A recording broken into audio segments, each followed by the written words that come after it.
I am most unapologetic about, oh my God, like everything in my life. I'm unapologetic about sex. I think it's me in my truth. When I was young, I was so apologetic for so many years. I will never apologize anymore. That's words to live by, people. I was a normal teenager when I started out, and I was discovering sex and attraction and doing like very normal, kind of innocent teenager things that are just part of growing up.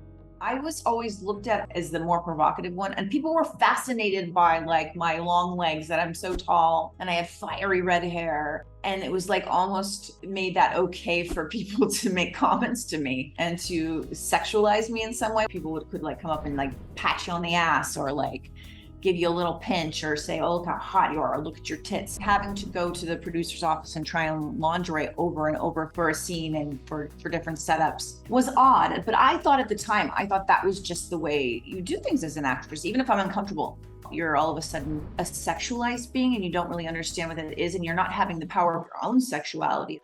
When I was becoming a woman, that was when Britney was coming in, Jessica Simpson in her show. You had to be very like sexy, but you cannot be touched. I had to say I was a virgin, but also portray myself as a sexual vixen. Like, but if I was on a show like Boy Meets World, I could be sexy. But if I ever wore anything like that or did anything suggestive like that in real life, Disney and producers and Hollywood would have like come down on me. And especially the producer, Michael Jacobs, he was very adamant about me being chaste and the good girl. And that's a hard thing for a young girl to come into an industry that has a lot of people preying on that sort of situation of this young, naive green girl. It was just very confusing.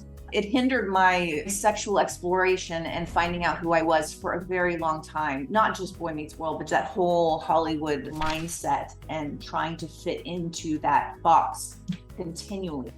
I couldn't accept that for many years, but once I did, I really found liberation.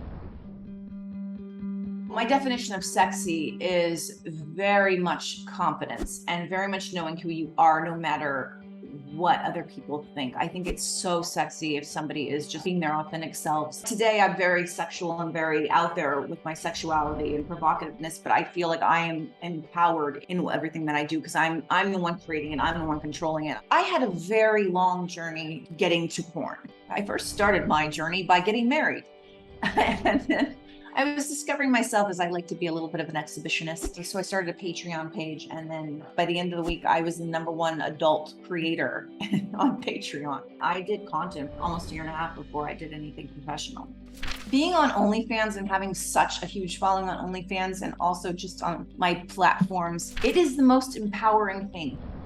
My husband has been so super supportive of my sexual journey that I went on. After I got married, I really started exploring who I was and what I wanted to be and things that I had fantasies and stuff. He was the one who came to me and said, I think you need to do this. He saw also how good I was at performing and how much I loved it. Our sex life is way better now. It felt like we were doing this together in that way.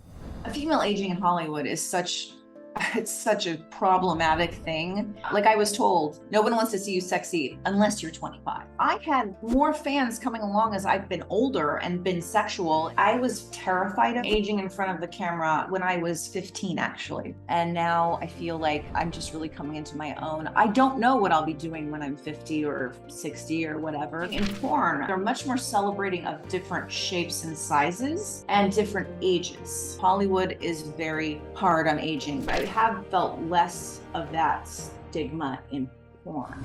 There it is. My book is here. I am so excited that Rated X, my book, is coming out. I really hope it resonates with people. It's scary to forge your own path, but it's the only way that you're going to be happy.